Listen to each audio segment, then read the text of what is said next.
Hi hello ನಮಸ್ಕಾರ. ನಾನು ನಿಮ್ಮ ಅನಿತಾ ಗೌಡ. ಎಲ್ಲ ಹೇಗಿದ್ದೀರಾ? ಚೆನ್ನಾಗಿದ್ದೀರಾ ಅಂತ ಅಂದ್ಕೊಂಡಿದ್ದೀನಿ. ನಾನು ಕೂಡ ತುಂಬ ಚೆನ್ನಾಗಿದ್ದೀನಿ.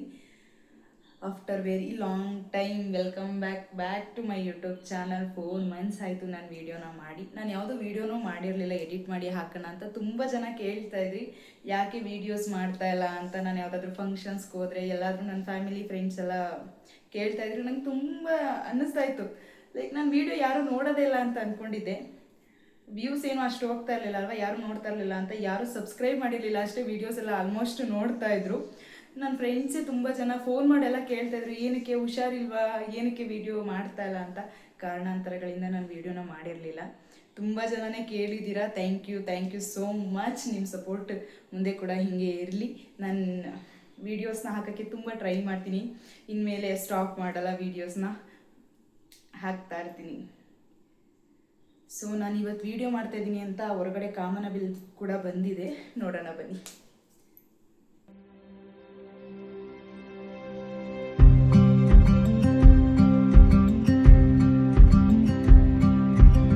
ಹೇಗಿತ್ತು ಕಾಮನಬಿಲ್ಲು? ಚೆನ್ನಾಗಿತ್ತು ಅಲ್ವಾ? ಇನ್ನು ಡಾರ್ಕ್ ಇತ್ತು. ನಾನು ಬಟ್ಟೆ ಹಾಕಿದ್ದೆ, ಮಳೆ ಬರ್ತಾ ಇತ್ತು. ಸೊ ಮಳೆ ಬರ್ತಾ ಇತ್ತು ಅಂದ್ಬಿಟ್ಟು ಬಟ್ಟೆ ಎತ್ಕೊಳ್ಳೋಣ ಅಂತ ಹೋಗ್ತಾಯಿದ್ದೆ. ಕೆಳಗಡೆ ಹುಡುಗರು ಅರ್ಚಾಡ್ತಾ ಇದ್ರು. ನಾನು ಏನಕ್ಕೆ ಹಿಂಗೆ ಅರ್ಚಾಡ್ತಾ ಇದ್ದಾರೆ, ರೈನ್ಬೋ ಅಂತ ನಾನು ಮೇಲ್ಗಡೆ ಅಂದ್ಕೊಂಡು ನೋಡಿದ್ರೆ ಫುಲ್ ಡಾರ್ಕ್ ರೈನ್ಬೋ ಬಂದಿತ್ತು. ಬಟ್ ವೀಡಿಯೋ ಮಾಡ್ಕೊಳ್ಳೋಣ ಅಂತ ಫೋನ್ ತೊಗೊಂಡು ಹೊರಗಡೆ ಹೋಗೋಷ್ಟೊಳಗಡೆ ಸ್ವಲ್ಪ ಲೈಟ್ ಆಗಿಬಿಟ್ಟಿತ್ತು, ಆದರೂ ಕ್ಯಾಪ್ಚರ್ ಮಾಡಿದ್ದೀನಿ. ನಾನು ಯೂಟ್ಯೂಬ್ಗೆ ವೀಡಿಯೋ ಮಾಡ್ತಾ ಇದ್ದೀನಿ ಅಂತ ಹೇಳಿ ಕಾಮನಬಿಲ್ ಕೂಡ ಬಂದ್ಬಿಟ್ಟಿದೆ. ಸೊ ನೋಡಿ ಅಲ್ಲಿಗೆ ಯಾವ ಥರ ಆಗ್ಬಿಟ್ಟಿದ್ದೀನಿ ನಾನು ವೀಡಿಯೋ ಮಾಡೋದ್ರಲ್ಲಿ ಅಂತ. ಸೊ ಊರಿಂದ ಅಂದರೆ ನಮ್ಮ ಅಮ್ಮನ ಮನೆ ಪಕ್ಕದ ಮನೆಯವ್ರು ಯಾರ್ದೋ ಹಸು ಕರು ಹಾಕಿ ತಂದೆ. ಸೊ ಹಾಲು ಕೊಟ್ಟು ಕಳಿಸಿದ್ರು, ಗಿಣ್ಣದ ಹಾಲು. ನನಗೆ ಗಿಣ್ಣು ಅಂದರೆ ತುಂಬ ಇಷ್ಟ. ಮೈಸೂರಿಗೆ ಬಂದಮೇಲೆ ನಂಗೆ ಆಲ್ಮೋಸ್ಟ್ ನಮ್ಮ ಅತ್ತೆ ಒಂದ್ಸರಿ ಯಾವಾಗಲೂ ಮಾಡಿಕೊಟ್ಟಿದ್ರು. ಅಲ್ಲಿ ಮಾಡಿ ನಮ್ಮ ಚಿಕ್ಕಪ್ಪನ ಕೈಲಿ ಏನಾದರೂ ಕೊಟ್ಟು ಕಳಿಸಿದ್ರು, ಅವಳಿಗೆ ಇಷ್ಟ ತೊಗೊಂಡೋಗಿ ಕೊಟ್ಬಿಡು ಅಂತ. ಅದಾದಮೇಲೆ ಊರಿಂದ ಒಂದು 2 ಸರಿ ಕೊಟ್ಟಿದ್ರು. ನಂಗೆ ಗಿಣ್ಣೆ ಮಾಡೋಕ್ಕೆ ಬರ್ತಾ ಇರಲಿಲ್ಲ. ಅಂದರೆ ಗಿಣ್ಣು ಮಾಡ್ತಾಯಿದ್ದೆ, ನನಗೆ ಕೇಕ್ ಥರ ಇಷ್ಟ. ಈ ಅವಲಕ್ಕಿ ಅದೆಲ್ಲ ಮಾಡಿ ಆ ಥರದ್ದು ಇಷ್ಟ ಆಗ್ತಾ ಇರಲಿಲ್ಲ. ಸೊ ಇವತ್ತು ಅವ್ರ ಮನೇಲಿ ಫಸ್ಟ್ನೇ ಹಾಲನ್ನೇ ಕಲೆಕ್ಟ್ ಮಾಡಿ ನಮ್ಮಮ್ಮ ನನಗೆ ಮತ್ತು ನಮ್ಮ ಅಕ್ಕಂಗೆ ಕೇಳಿದ್ರಂತೆ. ನಮ್ಮ ಅಕ್ಕ ಏನೋ ಬೇಡ ಅಂತಂದು ಫುಲ್ ಹಾಲು ನನಗೆ ಕೊಟ್ಟು ಕಳಿಸಿದ್ದಾರೆ. ಒಂದು 2 ಲೀಟರ್ಸ್ ಏನೋ ಕೊಟ್ಟು ಕಳಿಸಿದ್ದಾರೆ. ಅದರಲ್ಲಿ 1 ಲೀಟರ್ ಹಾಲಲ್ಲಿ ಇವತ್ತು ಮಾಡೋಣ ಬನ್ನಿ, ಹಿಂಗೆ ಬರುತ್ತೆ ಅಂತ ನೋಡೋಣ. ಹಸು ಕರು ಹಾಕಿದ ಮೊದಲನೇ ಹಾಲಲ್ಲಿ ಅತಿ ಹೆಚ್ಚು ಪೋಷಕಾಂಶಗಳಿರುತ್ತೆ ಅಂತ ಕೇಳಿದ್ದೀನಿ. ಬನ್ನಿ ಆ ಹಾಲಿಂದ ಇವತ್ತು ಗಿಣ್ಣದ ಕೇಕ್ನ ಮಾಡೋಣ. ಮೊದಲನೇ ಹಾಲಲ್ಲಿ ಯಾವಾಗ್ಲೂ ಕ್ರೀಮಿ ಟೆಕ್ಸ್ಚರ್ ಇರುತ್ತೆ, ಹಾಗೇ ಯೆಲ್ಲೋಯಿಶ್ ಆಗಿರುತ್ತೆ. ಈ ಹಾಲಿಗೆ ತುಂಬ ಜನ ಅರ್ಧ ಲೀಟ್ರು ನಾರ್ಮಲ್ ಹಾಲು, ಅರ್ಧ ಲೀಟ್ರು ಗಿಣ್ಣದ ಹಾಲನ್ನು ಕೂಡ ಹಾಕ್ತಾರೆ. ನಾನು ಸ್ವಲ್ಪ ಜಾಸ್ತಿ ಇರೋದ್ರಿಂದ 2 ಲೋಟನೂ ಗಿಣ್ಣದ ಹಾಲನ್ನೇ ಹಾಕಿದ್ದೀನಿ. ಲೋಟದ ಅಳತೆಯಲ್ಲಾದರೆ 2 ಲೋಟ. ಲೀಟ್ರಲ್ಲಿ ಹೇಳ್ಬೇಕಂದ್ರೆ ನಾನಿಲ್ಲಿ 1 ಲೀಟರ್ ಹಾಲನ್ನು ತೊಗೊಂಡಿದ್ದೀನಿ. 1 ಲೀಟರ್ ಹಾಲಿಗೆ 1/4 ಕಪ್ಪು ಬೆಲ್ಲನ ಹಾಕ್ಕೊಂಡಿದ್ದೀನಿ. ನಾನಿಲ್ಲಿ ಆರ್ಗ್ಯಾನಿಕ್ ಬೆಲ್ಲ ಹಾಕ್ಕೊಂಡಿರೋದ್ರಿಂದ ಅದರಲ್ಲಿ ಸ್ವಲ್ಪ ಸಿಹಿ ಅಂಶ ಅನ್ನೋದು ಸ್ವಲ್ಪ ಕಡಿಮೆ ಇರುತ್ತೆ. ಸೊ ಹಾಗಾಗಿ ನಾನಿಲ್ಲಿ 2 ಕಪ್ಗಿಂತ ಸ್ವಲ್ಪ ಕಡಿಮೆ 1/4 ಕಪ್ಪಷ್ಟು ಬೆಲ್ಲನ ಹಾಕ್ಕೊಂಡಿದ್ದೀನಿ. ನಿಮ್ಮ ಸಿಹಿಗೆ ಅನುಗುಣವಾಗಿ ನೀವು ಬೆಲ್ಲನ ಸೇರಿಸ್ಕೊಬೋದು. ಅದಾದಮೇಲೆ ನಾನಿಲ್ಲಿ 1 ಸ್ಪೂನ್ ಏಲಕ್ಕಿ ಪೌಡರ್ನ ಹಾಕ್ಕೋತಾ ಇದ್ದೀನಿ. ಏಲಕ್ಕಿ ಪೌಡರ್ ಎಲ್ಲ ಆದಮೇಲೆ ನಾನಿಲ್ಲಿ ಹಾಲನ್ನು ಚೆನ್ನಾಗಿ ಮಿಕ್ಸ್ ಮಾಡ್ಕೋತಾ ಇದ್ದೀನಿ. ಬೆಲ್ಲ ಚೆನ್ನಾಗಿ ಕರಗಬೇಕು. ನೋಡಿ ಸ್ವಲ್ಪ ಬಣ್ಣ ಚೇಂಜ್ ಆಗ್ತಾ ಇದೆ. ಯಾಕೆ ಅಂದರೆ ನಾನು ಆರ್ಗ್ಯಾನಿಕ್ ಬೆಲ್ಲ ಯೂಸ್ ಮಾಡಿರೋದ್ರಿಂದ ಅದರಲ್ಲಿ ಯಾವುದೇ ರೀತಿ ಆರ್ಟಿಫಿಷಿಯಲ್ ಕಲರ್ಸ್ ಇರಲ್ಲ. ಸೊ ಹಾಗಾಗಿ ಸ್ವಲ್ಪ ಬಣ್ಣ ಚೇಂಜ್ ಆಗುತ್ತೆ, ಪರವಾಗಿಲ್ಲ. ಆರೋಗ್ಯದ ದೃಷ್ಟಿಯಿಂದ ಒಳ್ಳೆಯದು ಅಂತ ಹೇಳಿ ನಾನು ಅದನ್ನೇ ಹಾಕ್ಕೊಂಡಿದ್ದೀನಿ. ಅದಾದಮೇಲೆ ಇಲ್ಲಿ ನೀಟಾಗಿ ಮಿಕ್ಸ್ ಮಾಡ್ಕೋತಾ ಇದ್ದೀನಿ. ನಿಮ್ಗೆ ಇಷ್ಟ ಇಲ್ಲ ಅಂತಂದರೆ ಬೆಲ್ಲ, ನೀವು ಸಕ್ಕರೆ ಕೂಡ ಹಾಕ್ಕೋಬೋದು. ನಿಮ್ಮ ಸಿಹಿಗೆ ಅನುಗುಣವಾಗಿ ನೀವು ಯಾವುದು ಸಿಹಿನ ಇಷ್ಟಪಡ್ತೀರಾ ಅದನ್ನು ಹಾಕ್ಕೋಬೋದು. ನಾರ್ಮಲ್ ಬೆಲ್ಲ ಆದರೂ ಹಾಕ್ಕೋಬೋದು, ಆರ್ಗ್ಯಾನಿಕ್ ಬೆಲ್ಲ ಆದರೂ ಹಾಕ್ಕೋಬೋದು. ಇಲ್ಲ ಅಂದರೆ ನಿಮಗೆ ಸಕ್ಕರೆ ಬೇಕು ಅಂದರೆ ಸಕ್ಕರೆ ಕೂಡ ಹಾಕ್ಕೋಬೋದು. ಸಕ್ಕರೆ ಆದರೆ ನಿಮ್ಮದು ಯೆಲ್ಲೋಯಿಶ್ ಕಲರಲ್ಲೇ ಬರುತ್ತೆ, ಯಾಕೆಂದರೆ ಸಕ್ಕರೆ ಕಲರ್ ಕೂಡ ವೈಟ್ ಇರೋದ್ರಿಂದ. ನೋಡಿ ನಾನಿಲ್ಲಿ ಚೆನ್ನಾಗಿ ಮಿಕ್ಸ್ ಮಾಡ್ಕೋತಾ ಇದ್ದೀನಿ. ಯಾಕೆ ಅಂದರೆ ಗಿಣ್ಣನ್ನು ಹಬೆಯಲ್ಲಿ ಬೇಯಿಸೋದ್ರಿಂದ ನಾವು ಗಿಣ್ಣನ್ನು ತಿನ್ನಬೇಕಾದ್ರೆ ಅಲ್ಲಲ್ಲಿ ಕರಗದೇ ಇರೋ ಬೆಲ್ಲ ಬಾಯಿಗೆ ಸಿಗುತ್ತೆ, ಅದು ಅಷ್ಟು ಚೆನ್ನಾಗಿರಲ್ಲ. ಹಾಗಾಗಿ ಬೆಲ್ಲನ ಮೊದಲೇ ಚೆನ್ನಾಗಿ ಕರಗಿಸ್ಕೊಂಡ್ರೆ ಒಳ್ಳೆಯದು. ಅದಾದಮೇಲೆ ಬೆಲ್ಲ ಎಲ್ಲ ಆದಮೇಲೆ 1 ಸರಿ ಸೋದಿಸ್ಕೊಳ್ಳಿ. ಯಾಕೆ ಅಂದರೆ ಬೆಲ್ಲದಲ್ಲಿ ಕಲ್ಲಿದ್ದರೆ ಸೋದಿಸ್ಕೊಂಡಾಗ ಹೋಗುತ್ತೆ. ಇಲ್ಲ ಅಂತಂದರೆ ಅಲ್ಲಲ್ಲಿ ಕಲ್ಲೆಲ್ಲ ಸಿಗುತ್ತೆ. ಹಾಗಾಗಿ ಸೋದಿಸ್ಕೊಳ್ಳಿ. ನಾನಿಲ್ಲಿ ಡೈಲಿ ಯೂಸ್ ಮಾಡ್ತಿರೋದ್ರಿಂದ ಈ ಬೆಲ್ಲದಲ್ಲಿ ಕಲ್ಲಿಲ್ಲ, ಹಾಗಾಗಿ ಸೋದಿಸ್ಕೊಂಡಿಲ್ಲ. ನೀವು ಒಂದ್ಸರಿ ಸೋದಿಸ್ಕೊಳ್ಳಿ. ಅದಾದಮೇಲೆ ನಾನಿಲ್ಲಿ ಫ್ಲೇಮ್ನ ಆನ್ ಮಾಡಿ ಒಂದು ದಪ್ಪ ತಳದ ಕುಕ್ಕರ್ನ ಇಟ್ಟಿದ್ದೀನಿ. ನೀವು ಕುಕ್ಕರ್ ಇಲ್ಲ ಅಂದರೆ ಒಂದು ದಪ್ಪ ತಳದ ಪಾತ್ರೆನಾದರೂ ಇಡ್ಬೋದು. ನಿಮ್ಮ ಮನೇಲಿ ಯಾವುದಿರುತ್ತೆ ಅದನ್ನು ನೋಡಿಕೊಂಡು ಇಡಿ. ಅದಾದಮೇಲೆ ನಾನಿಲ್ಲಿ ಸಿಂಬಿನ ಇಡ್ತಾಯಿದ್ದೀನಿ ಒಳಗಡೆಗೆ. ಅದಿಲ್ಲ ಅಂದರೆ ನೀವು ಪ್ಲೇಟ್ ಆದರೂ ಇಡ್ಬೋದು, ಇಲ್ಲಾಂದರೆ ಕೆಳಗಡೆಗೆ ಒಂದು ಬಾಕ್ಸ್ ಆದರೂ ಇಡ್ಬೋದು. ಅದಾದಮೇಲೆ ಹಾಲನ್ನು ಇನ್ನೂ ಒಂದು ಸರಿ ನೀಟಾಗಿ ಮಿಕ್ಸ್ ಮಾಡಿಕೊಂಡು ಬೆಲ್ಲ ಎಲ್ಲ ಕರಗಿದೆನಾ ಅಂತ ಇನ್ನೂ ಒಂದು ಸರಿ ನೋಡ್ಕೊತಾ ಇದ್ದೀನಿ. ಬೆಲ್ಲ ಎಲ್ಲ ಕರಗಿದ ಆದಮೇಲೆ ನಾನಿಲ್ಲಿ ಅದೇ ಪಾತ್ರೆನ ಡೈರೆಕ್ಟಾಗಿ ಇಡೋದ್ರಿಂದ ಒಂದು ಪ್ಲೇಟ್ನ ಮುಚ್ಚುತ್ತಾ ಇದ್ದೀನಿ. ಅದಾದಮೇಲೆ ನಾನಿಲ್ಲಿ ನೀರನ್ನ ಬಿಸಿ ಮಾಡೋಕ್ಕೆ ಇಟ್ಟಿದ್ನಲ್ಲ, ಅದಕ್ಕೆ ನಾನಿಲ್ಲಿ ಆ ಪಾತ್ರೆನ ಇಡ್ತಾಯಿದ್ದೀನಿ. ನನಗೆ ಆ ಪಾತ್ರೆ ಇಡಬೇಕಾದ್ರೆ ಸ್ವಲ್ಪ ಬೇಗ ಇಟ್ಟಿದ್ನಲ್ಲ, ಹಾಗಾಗಿ ಬಿಸಿ ಅನ್ನಿಸ್ತಾ ಇತ್ತು. ಸ್ವಲ್ಪ ದೊಡ್ಡ ಪಾತ್ರೆ ಇತ್ತು ಒಳಗಡೆ ಇಟ್ಟಿರೋದು, ಸೊ ಹಾಗಾಗಿ ಕೈಗೆ ಸುಡ್ತಾ ಇತ್ತು. ಅದಕ್ಕೆ ನಾನೀಗ ಪುನಃ ತೆಗೆದುಬಿಟ್ಟು ಒಂದು ಇಕ್ಕಳದ ಸಹಾಯದಿಂದ ನಾನಿಲ್ಲಿ ಒಳಗಡೆ ಇಡ್ತಾಯಿದ್ದೀನಿ. ನೀವು ಇಲ್ಲ ಅಂದರೆ ನಾರ್ಮಲಾಗಿ ಇಡೋದಕ್ಕಿಂತ ಮುಂಚೆನೇ ನೀರು ಎಲ್ಲ ಆದಮೇಲೆ ನೀವು ಇಟ್ಬಿಟ್ಟು ಆಮೇಲೆ ಫ್ಲೇಮ್ನ ಆನ್ ಮಾಡಿದ್ರೂ ಆಗುತ್ತೆ. ನಾನಿಲ್ಲಿ ಫಸ್ಟೇ ಫ್ಲೇಮ್ನ ಆನ್ ಮಾಡಿಬಿಟ್ಟಿದ್ದೆ, ಹಾಗಾಗಿ ಕೈ ಸುಡ್ತಾ ಇತ್ತು. ಈಗ ಇಕ್ಕಳದಲ್ಲಿ ಇಡ್ತಾಯಿದ್ದೀನಿ. ಇದನ್ನು ಇಟ್ಟು ಅದ್ರ ಮೇಲ್ಗಡೆ ಲಿಡ್ನ ಕ್ಲೋಸ್ ಮಾಡ್ತಾಯಿದ್ದೀನಿ. ಲಿಡ್ ಆ ಪಾತ್ರೆಗೆ ಸರಿ ಹೋಗೋ ಥರ ಇರಬೇಕು, ಟೈಟಾಗಿ ಕೂರೋ ಥರ ಇರಬೇಕು. ಯಾಕೆ ಅಂದರೆ ಹಬೆಯಿಂದ ನೀರು ಜಾಸ್ತಿ ಒಳಗಡೆ ಹೋಗೋ ಥರ ಇರಬಾರ್ದು. ನೀರೂ ಅಷ್ಟೇ ನೋಡಿಕೊಂಡು ಹಾಕ್ಕೊಳ್ಳಿ. ಜಾಸ್ತಿನೂ ಹಾಕ್ಕೋಬಾರ್ದು, ಜಾಸ್ತಿ ಕಡಿಮೆನೂ ಹಾಕ್ಕೋಬಾರ್ದು. ಸ್ವಲ್ಪ ನೋಡಿ ಹಾಕ್ಕೊಳ್ಳಿ. ಯಾಕೆಂದರೆ ನೀರು ಕುದಿಬೇಕಾದ್ರೆ ನಾವೇನು ಇಟ್ಟಿರ್ತೀವಿ ಪಾತ್ರೆ ಹಾಲೊಂದು ಅದರೊಳಗಡೆ ಹೋಗುತ್ತೆ. ಸೊ ಹಾಗಾಗಿ ಮೀಡಿಯಮ್ ಆಗಿ ನೀರನ್ನು ಇಟ್ಕೊಳ್ಳಿ. ಅದಾದಮೇಲೆ ನಾನಿಲ್ಲಿ ಕುಕ್ಕರ್ದು ರಬ್ಬರ್ ಮತ್ತು ವಿಷಲ್ನ ತೆಗೆದುಬಿಟ್ಟು ಮಾಮೂಲಿ ಅದ್ರ ಕ್ಯಾಪ್ನ ಮಾತ್ರ ಮುಚ್ಚುತ್ತಾ ಇದ್ದೀನಿ. ಇನ್ನು ಇದು 30 to 40 ಮಿನಿಟ್ಸ್ ಚೆನ್ನಾಗಿ ಹಬೆಯಲ್ಲಿ ಬೇಯಬೇಕು. ಇಲ್ಲಿ 35 ಮಿನಿಟ್ಸ್ ಆಗಿದೆ, ಇನ್ನೊಂದು 5 ಮಿನಿಟ್ಸ್ ಮಾತ್ರ ಬ್ಯಾಲೆನ್ಸ್ ಇದೆ. ನಾನಿಲ್ಲಿ ಚೆಕ್ ಮಾಡ್ಕೋತಾ ಇದ್ದೀನಿ ಯಾವ ಥರ ಆಗಿದೆನಾ ಇಲ್ವಾ ಅಂತ. ನಾನಿಲ್ಲಿ ಒಂದು ನೈಫ್ನ ಹಾಕಿ ನೋಡ್ತಾ ಇದ್ದೀನಿ. ಇಲ್ಲಿ ಏನೂ ಅಂಟಿಲ್ಲ, ಸೊ ಹಾಗಾಗಿ ಆಗಿದೆ. 35 ಮಿನಿಟ್ಸ್ ಬೇಕ್ ಮಾಡಿದ್ರೇ ಸಾಕಾಗುತ್ತೆ ಹಬೆಯಲ್ಲಿ ಬೇಯಿಸಿದ್ರೇ. ಸೊ ಹಾಗಾಗಿ ನಾನಿಲ್ಲಿ ಫ್ಲೇಮ್ನ ಆಫ್ ಮಾಡಿದ್ದೀನಿ. ಬನ್ನಿ ಕ್ಲೋಸಪ್ಪಲ್ಲಿ ಯಾವ ರೀತಿ ಆಗಿದೆ ಅಂತ ಹೇಳಿ ತೋರಿಸ್ತೀನಿ. ಸ್ವಲ್ಪ ಮೇಲೆ ನೀರು ಬಿಟ್ಕೊಂಡಿರೋ ಥರ ಅನ್ನಿಸ್ತಾ ಇದೆ, ಬಟ್ ಆ ಥರ ಏನೂ ಇಲ್ಲ. ಸ್ವಲ್ಪ ಆರಕ್ಕೆ ಬಿಟ್ಟು ಡ್ರೈ ಆದರೆ ಕರೆಕ್ಟಾಗಿ ಆಗುತ್ತೆ. ಯಾವುದೇ ರೀತಿ ನೀರೆಲ್ಲ ಬಿಟ್ಕೊಳ್ಳೋದು ಆ ಥರ ಏನೂ ಆಗೋಲ್ಲ. ನನಗಂತೂ ನೋಡಿ ತುಂಬ ಖುಷಿ ಆಗ್ತಾಯಿತ್ತು. ಎಷ್ಟು ದಿನ ಆಗಿತ್ತೋ ಗೊತ್ತಿಲ್ಲ ಈ ಥರ ಗಿಣ್ಣನ ನಾನು ತಿಂದು.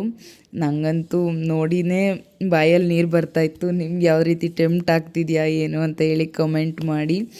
ನಾನಂತೂ 1-2 ಸರಿ ಟ್ರೈ ಮಾಡಿದ್ದೆ, ಅಷ್ಟು ಚೆನ್ನಾಗಿ ಬಂದೇ ಇರಲಿಲ್ಲ. ಯಾಕೆಂದರೆ ಅದು 3 days 4 days ಆ ಥರ ಹಾಲಿತ್ತು. ಇದಂತೂ ಸಖತ್ತಾಗಿ ಬಂದಿತ್ತು. ನಾನಿಲ್ಲಿ ಅದನ್ನು ತಣ್ಣಗಾಗೋಕ್ಕೆ ಬಿಟ್ಟಿಲ್ಲ, ಹಾಗೇ ಸ್ವಲ್ಪ ಬಿಸಿ ಇತ್ತು. ಇನ್ನೂ ಒಂದು 10 ನಿಮಿಷ ಆಗಿತ್ತು ಅಷ್ಟೇ ತೆಗ್ದಿಟ್ಟು. ಹಾಗೇ ನೋಡೋಣ ಯಾವ ಥರ ಆಗಿದೆ ಅಂತ ಹೇಳಿ, ಟೇಸ್ಟ್ ಹೆಂಗಿದೆ ಅಂತ ಹೇಳಿ ನೋಡ್ತಾಯಿದ್ದೆ.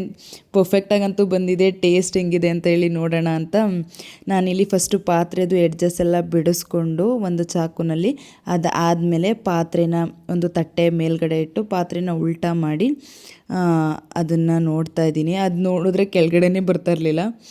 ಅದಕ್ಕೆ ಬಿಸಿ ಇತ್ತು, ಅದಕ್ಕೆ ಬಟ್ಟೆನ ಹಿಡ್ಕೊಂಡಿದ್ದೀನಿ. ನೋಡ್ಬೋದು, ಬಿಸಿ ಇದ್ದಾಗಲೇ ಓಪನ್ ಮಾಡಿಬಿಟ್ಟಿದ್ದೀನಿ. ನೀವೂ ಹಿಂಗೇನಾ ಏನಾದರೂ ಮಾಡಿದ್ರೆ ಅದನ್ನು ಓಪನ್ ಮಾಡೋ ತನಕ ಸಮಾಧಾನ ಇರಲ್ವಾ ಅಂತ ಹೇಳಿ ಅದಾದಮೇಲೆ ಸ್ವಲ್ಪ ಹೊತ್ತು ಹಾಗೆ ಬಿಟ್ಟೆ. ಅದಾದಮೇಲೆ ಅದೇ ಬಂತು ಕೆಳಗಡೆ. ನೋಡ್ಬೋದು ಎಷ್ಟು ಬಿಸಿ ಇದೆ ಅಂತ. ಅಲ್ಲಿ ಹವೆನೇ ನೋಡ್ಬೋದು. ಬಿಸಿ ಇದ್ದಾಗಲೇ ತೆಗೆದುಬಿಟ್ಟಿದ್ದೀನಿ. ನನಗಂತೂ ಸಖತ್ ಖುಷಿ ಆಗ್ತಾಯಿತ್ತು, ಚೆನ್ನಾಗಿ ಬಂದಿದೆಯಲ್ಲ ಅಂತ. ಹಾಗೆ ಕಟ್ಟೆ ಮಾಡಿಬಿಡ್ತಾಯಿದ್ದೀನಿ ಆಲ್ರೆಡಿ ಯಾವ ಥರ ಬಂದಿದೆ ಟೇಸ್ಟ್ ನೋಡಬೇಕಲ್ಲ ಅಂತ. ಇದನ್ನು ನೋಡ್ತಾಯಿದ್ರೆ ಸೇಮ್ ಪುಡ್ಡಿಂಗ್ ಥರನೇ ಅನ್ನಿಸ್ತಾಯಿತ್ತು. ಬ್ರೆಡ್ ಪುಡ್ಡಿಂಗ್ ಆ ಥರ ಎಲ್ಲ ಮಾಡ್ತೀವಲ್ಲ, ಸೇಮ್ ಅದೇ ಥರ ಬಂದಿತ್ತು. ಸಖತ್ ಇಷ್ಟ ಆಯಿತು ನನಗಂತೂ. ಟೇಸ್ಟ್ ಕೂಡ ತುಂಬ ಚೆನ್ನಾಗಿತ್ತು. ಇನ್ನು ಅದಾದಮೇಲೆ ಸ್ವಲ್ಪ ಫ್ರಿಜ್ಗಿಟ್ಟಿದ್ದೆ, ಸ್ವಲ್ಪ ಕೋಲ್ಡ್ ಆಗಲಿ. ನನ್ನ ಹಸ್ಬೆಂಡ್ ಬಂದು ಅವ್ರಿಗೂ ತುಂಬ ಇಷ್ಟ, ಅವ್ರಿಗೆ ಬಂದಮೇಲೆ ಕೊಡೋಣ ಅಂತ. ಇವಾಗ ಕೆಲಸದಿಂದ ಅವರು ಬಂದರು ಇನ್ನು ಸಂಜೆ, ಅದಕ್ಕೆ ಅವ್ರಿಗೆ ಕೂಡ ಕೊಡೋಣ ಅಂತ ಹೇಳಿ ನಾನಿಲ್ಲಿ ಹಾಕ್ಕೊಡ್ತಾಯಿದ್ದೀನಿ. ನೋಡ್ಬೋದು ಅಲ್ಲಿ ಒಳ್ಳೆ ಚೀಸ್ ಕೇಕ್ ಯಾವುದೋ ವೀಡಿಯೋದಲ್ಲಿ ನೋಡಿದೆ, ಚೀಸ್ ಕೇಕ್ನ ಆ ಥರ ತೆಗಿಯೋದನ್ನ. ನಾನು ಆ ಥರ ಟ್ರೈ ಮಾಡಿದಾಗ ಚೆನ್ನಾಗೇ ಬಂತು. ಇನ್ನು ನೋಡಿ ನನ್ನ ಹಸ್ಬೆಂಡ್ ಏನು ಹೇಳ್ತಾರೆ. ಏನಿದು? ಟೇಸ್ಟ್ ನೋಡ್ಬಿಟ್ಟು ಹೇಳು. ಇದೇನಿದು? ಹೇಳು ಏನು ಟೇಸ್ಟ್ ಮಾಡಿಬಿಟ್ಟು, ನಿನ್ನ ಫೇವ್ರೇಟು.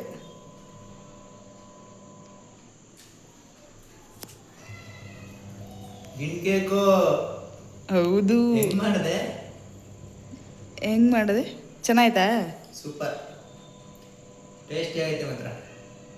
ಹೊರಗಡೆ ತಿನ್ನಕ್ಕೆ ಹೋಗ್ತೀವಲ್ಲ ಅದೇ ಥರ ಇದೆ. ಫ್ರೆಂಡ್ಸ್, ಇವಾಗ ಟೈಮ್ ಬಂದು 6:48 ಸಮಥಿಂಗ್ ಆಗೈತೆ. ಇವಾಗ ವಾಕಿಂಗ್ ಬಂದಿದ್ವಿ. ಇನ್ನೇನು ಫುಲ್ ಆಲ್ರೆಡಿ ಕತ್ಲಾಗೋ ಟೈಮೇ ಬಂದ್ಬಿಡ್ತು. ಈ ಟೈಮಲ್ಲಿ ನನ್ನ ವಾಕಿಂಗ್ ಕರ್ಕೊಂಬಂದವ್ರೆ. ಬೆಳಿಗ್ಗೆ ಸ್ವಲ್ಪ ಬೇಗ ಬನ್ನಿ ಸಂಜೆ ಅಂತಂದರೆ ಇಷ್ಟೊತ್ತಿಗೆ ಬಂದವ್ರೆ. ಏನು ವಾಕಿಂಗ್ ಮಾಡೋದು ಕತ್ಲೆ ಆದಮೇಲೆ? ಏನು ಮಾಡೋದಾ, ನೀವು ಮನೇಲಿ ಇರ್ತೀರ, ನಮಗೆ ಕೆಲಸ ಅಲ್ವಾ ಹೊರಗಡೆ. ಇನ್ನು ಸಂಜೆ ವಾಕಿಂಗ್ ಎಲ್ಲ ಮುಗಿಸ್ಕೊಂಡು ಬರ್ತಾ ಕಾರ್ನ್ನ ತಂದಿದ್ವಿ. ಸೊ ಆ ಕಾರ್ನೆಲ್ಲ ಬೇಯಿಸ್ಕೊಂಡು ಇವಾಗ ತಿನ್ನೋಣ, ಆಮೇಲೆ ಊಟ ಮಾಡೋಣ ಅಂತ ಹೇಳಿ ಕಾರ್ನ್ನ ಬೇಯಿಸೋಕೆ ಇಡ್ತಾಯಿದ್ದೀನಿ. ಇನ್ನು ಈ ಕಾರ್ನೆಲ್ಲ ಬಿಡಿಸೋದೇ ಒಂದು ದೊಡ್ಡದು ಕತೆ. ಅದು ಒಂದೊಂದೇ ಎಳೆ ಬಿಡಿಸ್ಬೇಕು. ನನಗಂತೂ ಸಿಟ್ಟು ಬರುತ್ತೆ. ಬೇರೆಯವ್ರಿಗೆಲ್ಲ ಹೆಂಗೆ ಅನಿಸುತ್ತೋ ಏನೋ ಗೊತ್ತಿಲ್ಲ, ನನಗಂತೂ ಒಂದು ಬಿಡಿಸೋದು ಅದು ನನಗೆ ಪೇಷನ್ಸ್ ಇಲ್ಲ ಅಷ್ಟು. ಸೊ ಹಾಗಾಗಿ ಇರಿಟೇಟ್ ಆಗ್ತಾಯಿತ್ತು. ಹಾಗೇ ಒಂದೇ ಕಾರ್ನ್ನ ಬೇಯಿಸ್ತಾ ಇದ್ದೆ. ಒಂದು ಕಾರ್ನ್ನೇ ಬೇಯಿಸೋದ್ರಿಂದ 2 ಮಾಡಿ ಹಾಗೆ ಕುಕ್ಕರೆಲ್ಲ ಹಾಕಿ ಸ್ವಲ್ಪ ನೀರು ಸ್ವಲ್ಪ ಉಪ್ಪು ಹಾಕಿ ಅದನ್ನು ಬೇಯಿಸೋಕೆ ಇಡ್ತಾಯಿದ್ದೀನಿ. ಇನ್ನು ಮಧ್ಯಾಹ್ನನೇ ಮಾಡಿದ್ದೆ ಅಡುಗೆ ಎಲ್ಲ, ನೈಟ್ಗೂ ಅದೇ ಆಗುತ್ತೆ. ಸ್ವಲ್ಪ ಮುದ್ದೆ ಎಲ್ಲ ಮಾಡಿಕೊಂಡ್ರೆ. ಫ್ರೆಂಡ್ಸ್, ಈಗ ಬುಧವಾರ, ಇವತ್ತು ನಾನ್ ವೆಜ್. ನಮ್ಮ ಮನೇಲಿ ಏನೇನು ಸ್ಪೆಷಲ್ ಅಂತ ಬನ್ನಿ ತೋರಿಸ್ತೀನಿ. ಬೆಳಿಗ್ಗೆ ಏನು ಮಾಡ್ತಿದ್ದೀರಾ? ಬೆಳಗ್ಗೆ ಚಿಕನ್ ಪಲಾವ್. ಚಿಕನ್ ಪಲಾವ್ ಒಂದೇ ಅಲ್ಲ, ಇವತ್ತು ಕಬಾಬ್ಗೆ ಕಲಿಸಿದ್ದೀನಿ. ಅದಾದಮೇಲೆ ಇದು ಮಟನ್ ಸಾಂಬಾರಿಗೆ, ಆ್ಯಂಡ್ ಇದು ಕಾಲ್ಸು. ಅದಾದಮೇಲೆ ಇದು ನನ್ನ ಹಸ್ಬೆಂಡ್ ಮಾಡ್ತಾರೋ ಚಿಕನ್ ಪಲಾವ್. ಏನು ನಿಮ್ಮ ಟೇಸ್ಟು? ನಾನು ಮಾಡ್ತಾ ಇರೋದು. ಹಂಗಿದ್ರೆ ನಾವು ಇದೆಲ್ಲ ಮಾಡಿ ಏನು ಮಾಡೋದು ಚೆನ್ನಾಗಿಲ್ಲ, ನಾವು ಮಾಡೋದೇ ಎಲ್ಲ. ಹಿಂಗೆ ನೀವು ಮಾಡಿದ್ದೆಲ್ಲ ಚೆನ್ನಾಗಿರುತ್ತೆ. ಹಂಗ್ರೆ ನಾನು ದಿನ ಡೈಲಿ ಮಾಡ್ತೀನಿ ಅಡುಗೆನ, ನೀವು ಡೈಲಿ ಮಾಡಿ ನೋಡೋಣ. ಚೆನ್ನಾಗಿರೋದು ಅದಕ್ಕೆ ನೀವು ಅಪರೂಪಕ್ಕೆ ಮಾಡ್ತೀರಲ್ವಾ, ಅದಕ್ಕೆ ಚೆನ್ನಾಗಿರುತ್ತೆ. ನಾವು ದಿನ ಮಾಡ್ತೀವಲ್ಲ, ನಮ್ಮ ಟೇಸ್ಟ್ ಅಷ್ಟು ಚೆನ್ನಾಗಿರಲ್ಲ ನಿಮಗೆ. ನೋಡು, ನನ್ನ ರೆಸಿಪಿ ನೋಡ್ತಿದ್ರೆ ನಾನು ಅಡುಗೆ ಅಲ್ಲ, ಕುಕ್ಕರ್ ನೆತ್ಕೊಂಡ್ ಸೂಪರ್ ಆಗೈತೆ. ಹಂಗಿದ್ರೆ ನಾನು ಮಾಡಿರೋ ಮಟನ್ ಸಾಂಬಾರ್ ಮತ್ತೆ ಕಾಳು ಒಳ್ಳೆ ಟೇಸ್ಟ್. ಕಬಾಬ್ ತಿನ್ಬೇಡಿ. ಒಳ್ಳೆ ಟೇಸ್ಟ್. ಬುಧವಾರದ ಬೆಳಿಗ್ಗೆ ತಿಂಡಿ ಇದೆಲ್ಲ. ಕಾಲ್ಸು, ಮಟನ್ ಸಾಂಬಾರ್, ಪಲಾವ್, ಕಬಾಬ್.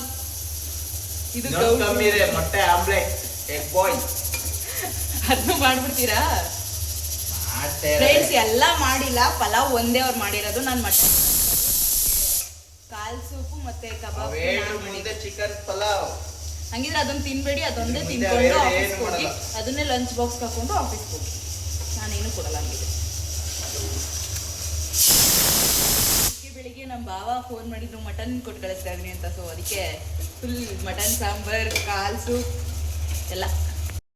ಸೊ ಅಷ್ಟೇ ಇವತ್ತಿನ ವ್ಲಾಗ್. ಎಲ್ರಿಗೂ ಈ ವ್ಲಾಗ್ ಇಷ್ಟ ಆಗಿರುತ್ತೆ ಅಂತ ಅಂದ್ಕೊಂಡಿದ್ದೀನಿ. ಇಷ್ಟ ಆದರೆ ಲೈಕ್ ಮಾಡಿ, ಶೇರ್ ಮಾಡಿ, ಕಮೆಂಟ್ ಮಾಡಿ, ಸಬ್ಸ್ಕ್ರೈಬ್ ಮಾಡಿ, ಬೆಲ್ಲೈಕಾನ್ ಕ್ಲಿಕ್ ಮಾಡೋದನ್ನ ಮರಿಬೇಡಿ ಅಂತ ಹೇಳ್ತಾ ನನ್ನ ಇವತ್ತಿನ ವ್ಲಾಗ್ನ ಎಂಡ್ ಮಾಡ್ತಾಯಿದ್ದೀನಿ. ಮತ್ತೊಂದು ವ್ಲಾಗಲ್ಲಿ ಬರ್ತೀನಿ. ಬಾಯ್.